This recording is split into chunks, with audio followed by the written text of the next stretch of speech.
Why are more and more Americans choosing to raise dogs instead of having children? It sounds irrational, doesn't it? But the data tells a different story. The number of households with pets has already surpassed those with children. A child is not just love.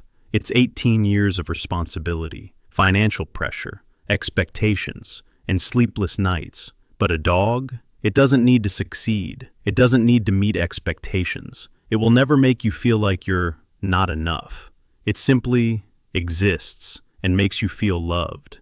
In many wealthy neighborhoods, pet services are more luxurious and more carefully designed than services for humans. But here's the part that matters. Maybe this isn't just a choice, it's an adaptation. In a world where time is compressed, connection is fragile, and pressure is the default, people are no longer searching for responsibility. They are searching for something easier to control, more predictable, and most importantly, something that makes them feel okay immediately. And if you think this is just a story about pets, then you may have already missed what this is really about. You think you are in control of your life. Every morning you wake up, look in the mirror, and believe that you are the author of your own story. You know what you like, you know what you hate. You believe your emotions belong entirely to you. But there is a problem, an invisible flaw, in the way you understand yourself.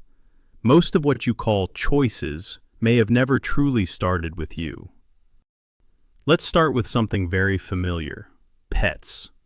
You love them, you hold them, you take care of them, you give them your time, your money, and your emotions.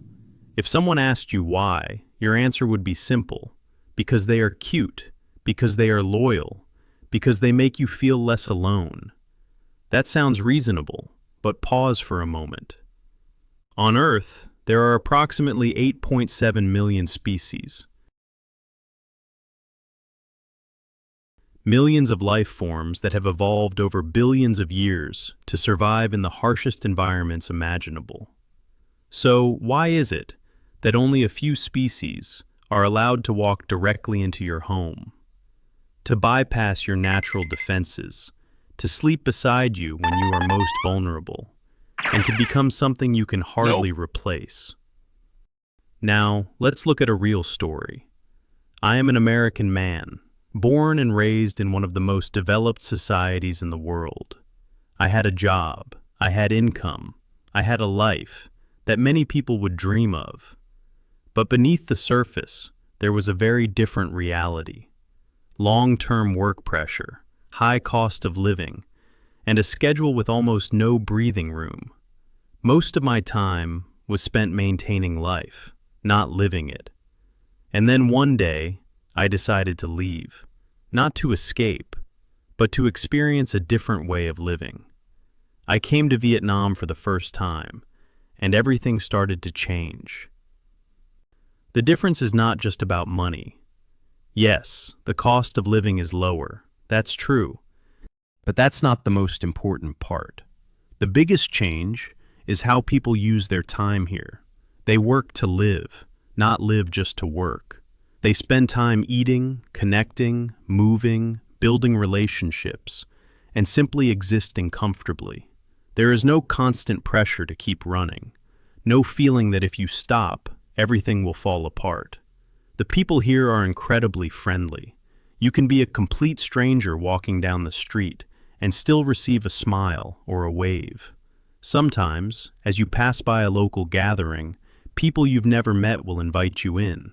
Hey, come have a drink with us, relax. Now back to pets.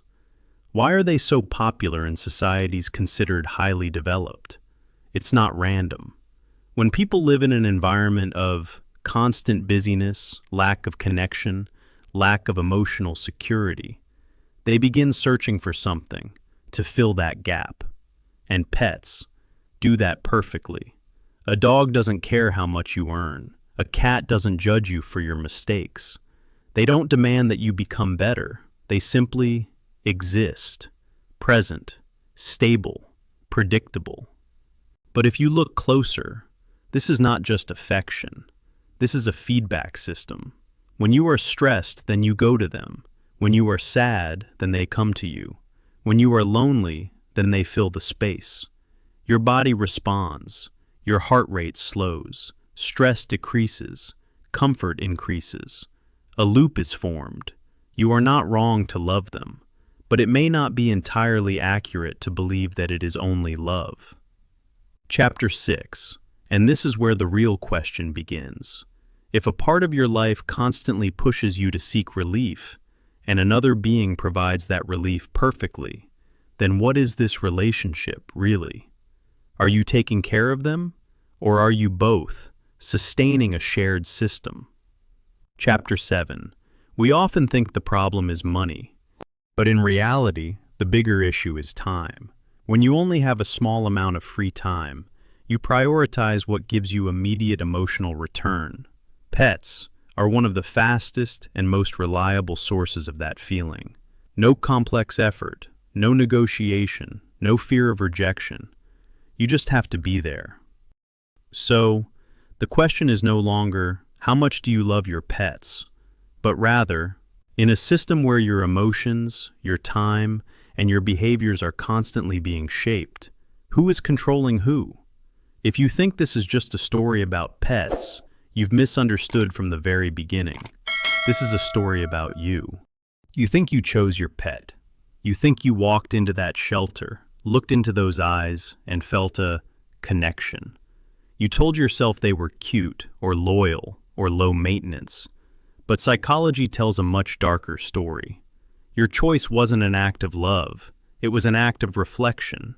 Your pet is a biological mirror, exposing the parts of your personality you try to hide from the world, and often from yourself. There is one specific pet that almost always belongs to people with the highest levels of emotional control. And there is another that reveals a desperate, hidden need for validation that you would never admit in public. Today, we go beyond the cute. We are going to dissect your soul through the animal living in your house. Welcome to episode 6, The Mirror in the Living Room. The cat. Let's start with the feline. A cat doesn't need you. At least, it spends 23 hours a day making sure you believe that. If you own a cat, you likely pride yourself on your independence. You tell people you hate clingy energy. You value your space. You value boundaries. But here's the twist. Psychological studies suggest that cat owners don't choose cats because they are independent. They choose cats because they are mirrors of their own emotional gatekeeping. You aren't cold. You feel deeply. But you only allow emotion to surface when you decide the environment is safe. You relate to the cat because you, too, have built a wall. You don't want a pet you can control. You want a pet that proves you can be loved without having to surrender your power. The dog. Now, look at the dog owner. The dog is the ultimate yes man. It is a biological machine programmed to treat you like a god, regardless of whether you deserve it. If you are a dog person, you are likely warm, extroverted, and easy to connect with. You are the glue of your social circle. But let's peel back the layer. Why do you need a creature to wait by the door for 6 hours just to see you? Why do you need that explosive, unfiltered joy every time you walk into a room? It's because, deep down, you are addicted to validation. In a world of complex, judgmental human relationships, the dog is the only place where you feel enough. You don't just love the dog. You love the way the dog makes you feel about yourself. Your pet isn't just a companion. It's an emotional life support system for your self-esteem. The hamster and the rabbit. Then there are the small mammals, the ones that live in cages, the ones that run on wheels. If you are drawn to hamsters, you are likely someone who finds profound comfort in routine. You don't like surprises. You don't like chaos. You find safety in the loop. But there is a sadness here. The hamster runs on a wheel that goes nowhere. It lives a life of repetitive motion within 4 walls. Psychologists suggest that people who choose these pets are often people who feel stuck in their own lives, but are too afraid of the great unknown to stop running the wheel. You find peace in their cage because, subconsciously, it justifies your own. The reptile and the spider. You don't keep a snake or a tarantula if you're looking for a hug.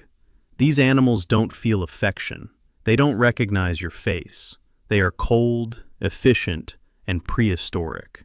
If you own a reptile, you are likely a person of high logic and extreme emotional detachment. You aren't edgy, you are an observer. You find beauty in things others find terrifying because you are fascinated by the mechanics of life, not the emotions of it. You don't want a pet that loves you.